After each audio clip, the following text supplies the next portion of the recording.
So hi there, and welcome to a Forever Classic Games special. I'm Zack Snyder, and with me is Alex McCumbers and Joe Seamson. We have an unusual special for you all, but one that has given us the opportunity to really hit something that crosses our path frequently. My name is Zack Snyder, and today we're going to begin our review and opinions of the famous director Zack Snyder's filmography in our series called The Zack Snyder Cut. And this is funny for us because every time we're introduced somewhere, it's like, Zack Snyder, is it? No, not that one. Yeah, it's been a running joke for months and months. It's definitely not the super famous one that you're thinking of. One day. And the spelling, of course, is slightly different because you spell your name with an H and the director spells his name with a K. Yes, which is such an easy mistake. So, Director Snyder, I hope you're ready for our take on your works in directing to celebrate your release of Zack Snyder's Justice League. Mm-hmm. So, what do you guys think? Are you excited for this project that we've been doing? We've been thinking about it. We joked about it at first, and now we've basically turned it into a real thing. Yeah, it's definitely been something we've been kicking around the schoolyard, so to speak, for a while. It's one of those... Because the idea of just doing it and naming it the Snyder Cut in some shape or fashion was so funny. Well, it's one of those jokes that the more you think about it is kind of a legitimately, uniquely good idea. Mm-hmm. That we're almost losing an opportunity by not doing it because Zack Snyder's name is right there. And so yeah. Just taking that approach of Zack going through and watching all of Zack Snyder's movies and being like, here's what I think, and then inviting us along for the ride is kind of, I think, an interesting take, and hopefully we approach things in a way that people find entertaining or at least thought-provoking. And it's in our catchphrase for the podcast is video games, films, and other geek culture. And while we've done films in the past, I don't think we've gotten to touch on film as much as we would like. Right. I think we've touched on like anime and a couple of TV shows a bit more, but we really haven't delved into full films nearly as much as we have the potential to. We did one episode on Thor Ragnarok because me and you were stoked when we went and saw it. Oh my god, yes. And it was so fun. That was like episode 4 or something. Did we do one on Demon Slayer? No, that's another one that's in the works. Like, we all watched it, and I guess the idea now is once the movie comes out, we'll watch the movie and have like a Demon Slayer special. I'm starting to think this movie doesn't exist. It really needs to be coming out sometime soon. Yep, I just had a lot of people recently around me here ask me if I knew anything about it, and I was like, no, except for it's really, really pretty. Yeah. But I think we have a really interesting perspective on film. Because, I mean, Zach has got a history of being an actor, and so your approach to, like, theater and such is very different from me, who's always studied it, like, at the academic level. And then Joe has worked in videography and animation and stuff, so between the three of us, I think we can have some really cool conversations about these movies. Right, and whether or not we can fit all that into these episodes, we'll definitely be bringing those approaches to everything moving forward. Mm-hmm. And for the most part, I think this series will be just the three of us, but if the opportunity arises for us to get a guest of some sort, I mean, we'll entertain that idea later on. What are people's history with Zack Snyder? Because for me personally, it was one of those things like, oh, who made this movie? I liked it. And then it's like, oh, I've seen like all of their movies already, not realizing that it was all the same guy. For me, it was really about the same thing. I knew Zack Snyder had been making movies for a while, and I did not realize that his like big feature debut was Dawn of the Dead. And I've just really liked all of his stuff since then, even the stuff that he didn't directly direct. I think for me, I'm not a big fan of the DC cinematic universe because I think it just pales in comparison to the Marvel stuff. So a lot of his like DC work I actually am not familiar with at all until we do these rewatches. But I really liked as like a teenager, 300. And then as I got into college, I thought Guardians of Ga'Hoole was probably my favorite 3D movie experience ever. So those are like the two main ones that I'm like, oh yeah, Zack Snyder. He's like, he does these two cool movies that I like. So the way that we're going to do things is we're going to go chronologically in order of films that he's directed, not produced, not necessarily written unless he's also directed it as well. So we're going to start with Dawn of the Dead. Is We're also 2000 not doing his short works. Oh, yeah, we're going to not do short works. Yeah. or we'll never ever get this out in time.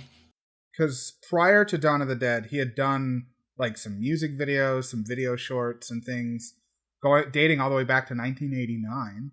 And we got his movie feature film directorial debut in 2004.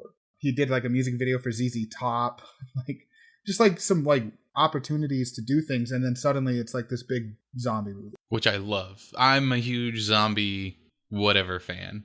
So for anybody who doesn't know, Dawn of the Dead was released in 2004. It was his debut feature film, not like his first work. It was just his major film, and it was a fucking hit. Even now, it's still highly respected as like part of things that have contributed to the newer zombie styles, like fast-running zombies, ones that tear down walls, rather than your piling up, shambling zombies from the Romero era.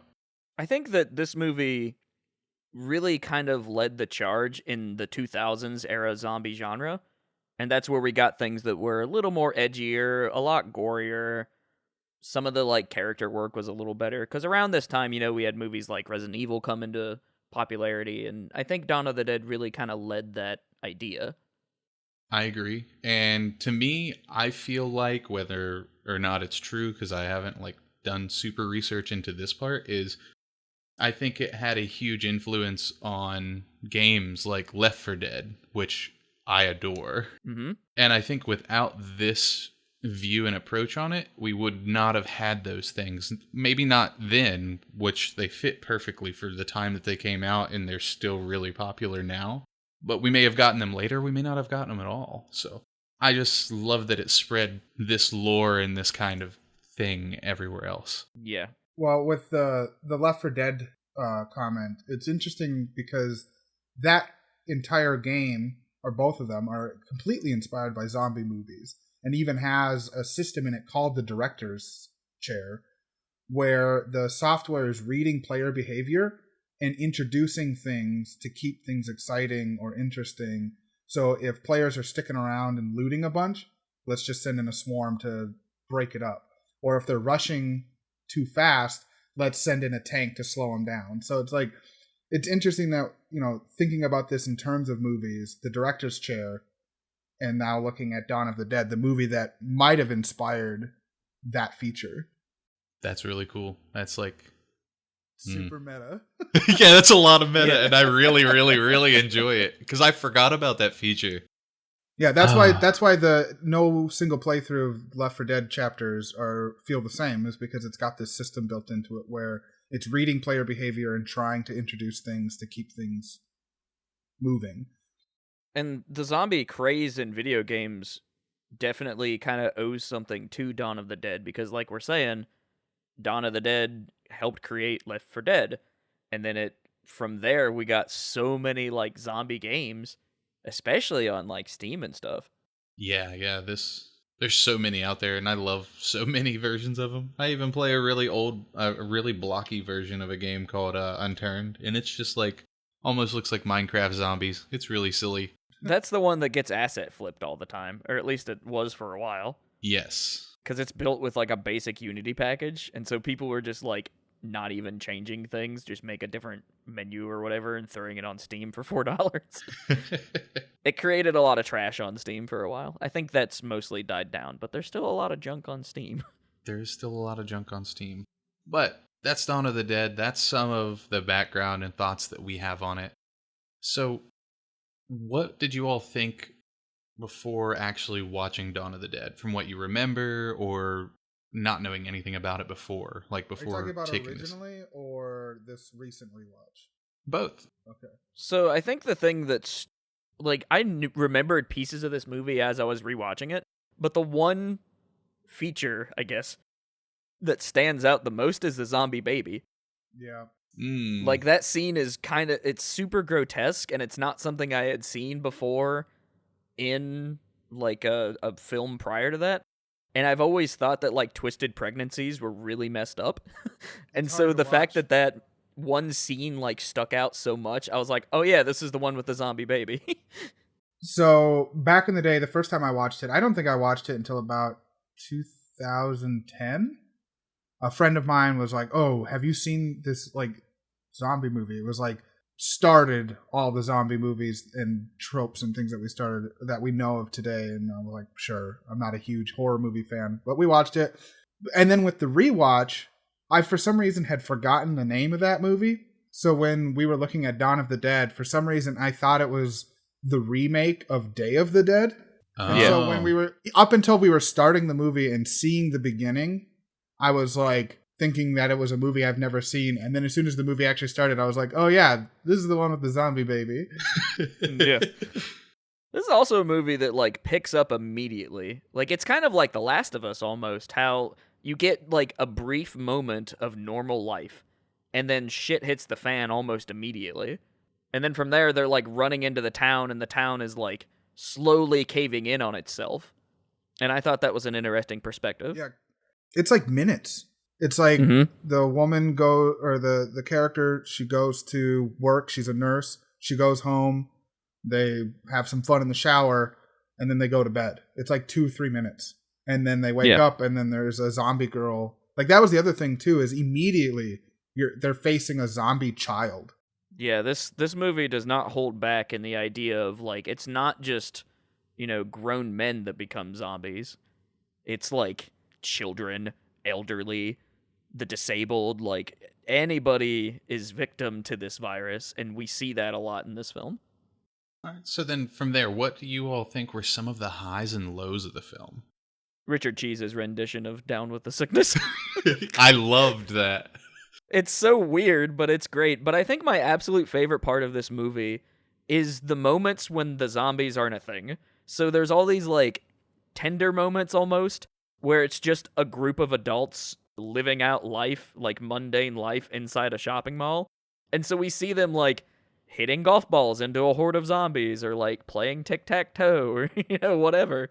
And I think that sequence is really cool. And it just it like helps build up the characters and help you care about them. And it just seems like, that's what would happen if adults were actually in this situation. They would try on clothes, they would do some kinky stuff. Like it's a really interesting just like portrayal of what that situation would look like. So when we were watching it, because those of you that don't know, Alex and I live together, so we are watching these together. But I made a comparison during this section of the movie to the movie The Breakfast Club. There's something about that montage and the way that it's put together of them just kind of like letting down their walls a little bit and being more open with one another and kind of being more themselves and experimenting and getting to know each other. That just felt like The Breakfast Club. But, there's a horde of zombies outside of the mall. Yeah, and I can agree with Alex on this. And that sequence is awesome because to me, people have strong walls up a lot and they'll act differently, but after a while just to like de-stress, you almost have to just like be like, fuck it, I'm gonna do what I really want to do, and if I'm weird, screw it, because we can't go outside, we're gonna die. Yeah. And I mean, that's like a stress reliever, and they're probably really fucking bored. Yeah. And that kind of relates to our current situation in America with the pandemic. Like, so many people are stuck in their homes and they're making bread or they're learning guitar. Like there's so many like little hobbies that people might not have even had the time to consider are suddenly like what's getting them through the day. A couple of moments for me that stood out is they have this whole montage where they like deck out like 2 trucks to basically be zombie tanks. So they clearly have some like mechanical ingenuity and skill. And when the guy who has the gun shop across the street says he's hungry, not one of them thinks of like a slingshot or a trebuchet or something. Instead, they send a dog. I was like, how is this a better idea? Like, I don't understand why this is their plan. They're clearly not dumb. But Nicole is dumb, who then steals the vehicle and gets herself caught up in the building. And it's even more infuriating that she survives that ordeal. Yeah. I'm just like, she runs after because she's got to like go save the dog. And I'm like, no, forget the dog. The dog is fine. Yeah, so eventually a group of people show up at the mall and they save them. And then one of them is like, oh yeah, I own a yacht. And they're like, huh, we could get on that boat. and go live out in the water. And so that's like their grand plan. So they, they build these vehicles and they've got like propane tanks that they're going to use to disperse the zombies. And they're like, all right, if we can make it to that yacht, we'll be all right. And so that's the thing that gets them moving again, rather than just being stationary in the mall. There's also that, but there's the encounter with like the guy and his girlfriend and the baby really kind of puts a shock in their system that where they're at in the mall isn't sustainable. Which, as horrifying as the zombie baby like scene is, the like scene that follows it is one of the funniest moments in the movie. Oh, the slow-mo? The slow-mo cigarette and shooting scene has some of the weirdest pacing, because none of this, like, it's like these close-up slow-mo shots, but none of it is of the gun or like the victims. It's like bullets bouncing off the floor and like it goes on way longer than you expect to. It's really awkward. And they shoot each other like 8 times. Yeah. This old lady and this like punk guy, like this street thug, is like shooting each other in this like slow-mo 8 times, and it's just like agonizingly long. And that's something that we see a lot of in Snyder's work, is this like weird slow-mo thing. It gets better, but the experimentation here is definitely off. Well, it's definitely one of the Snyderisms, slow-mo on seemingly random details. Yeah. Yeah, and I mean, I find that section to kind of like be awkward as well. I think it kind of, I find having watched a lot of his stuff, is he has like some serious and then like some comedy to like send you in a different direction so that you can kind of pick up on another train. It almost seems to me like he'll hit a moment of, this is where I've put myself into a corner and this is how I'm getting out of it. And that felt like one of those moments to me. Other highlight for me is when the zombies like get into the gun shop and they're like, oh, he's writing a message. And he holds up the board and it's just like a blood smear. Yeah. Like, there's just something about that. It almost gives like the zombies like a kind of a sassy attitude. Like, hey, we got him. He's dead. Yeah. And then when they're like escaping and they throw the propane tank, the zombie that holds up the propane tank looks an awful lot like Deadpool from Wolverine Origins. Oh, yeah. But he like picks it up and he's like, rah! That escape sequence is pretty amusing, because at one point, like, the priest or something gets a hold of the chainsaw and they like hit a bump and he saws it through a woman while they're in the thing. And it's just like, oh, dummy. This movie's entertaining, but it has some weird sections in it. Yeah. Yeah. So thinking about that, some of that might be due to the fact that the screenplay was in fact written by James Gunn. Yeah. Who, of course, famously went on to do Guardians of the Galaxy. But prior to Guardians of the Galaxy, he was known for making these like shock and horror movies with Trauma Film. The guy who did the like Toxic Crusader movies. And so he did like a bunch of work with those types of things. And like, I think James Gunn's biggest movie before Guardians, I think, was probably Slither, which, if you've seen that movie, has a lot of the same kind of like horror comedy elements that kind of like tonal dissonance that we see here. And that Snyder, to his credit, followed those through. Either that or this movie is just really unintentionally hilarious in retrospect. And at the time that the movie came out, it was like a big deal and people were like, wow, this is incredible. And now looking back, we're like, all right, this is pretty funny. Yeah. Going into it, I think that it was almost a horror comedy, but not quite. Like, to show you like the real life rather than like super fantasized zombie, like trying to like anchor it down into something real. And then, of course, James Gunn's like screenplay and writing is silly, but gets the point across enough to make it a really entertaining movie. And for a feature film debut, I gotta say that's pretty good. Yeah. Yeah. Well, because it's definitely a product of its time, though, I think. Because if this movie were to be made today, for one, a lot of the moments where the characters start trusting each other is when they say, oh, this guy's a cop. And that just wouldn't have the same feeling and attachment to it today as it did back then. True. Yeah. Because that automatically gives that character a level of respect. I think writers today would have a harder time putting in there. Yeah. Yeah. So now, after all of that, what are your thoughts of on the film as an entire thing? Like, other than just the highs and lows and things we liked and didn't like, what do you think about it? Because I think we're already kind of heading that direction. For better or worse, it started a genre wave. I don't know if what came out of this wave of film and media is good, but it definitely started something.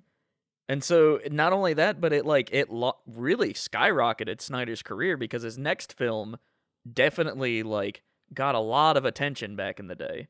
Yeah, it did. I think one of the things that helped this movie really stand out as a whole, as a horror movie and as a zombie movie, is things happen during the day.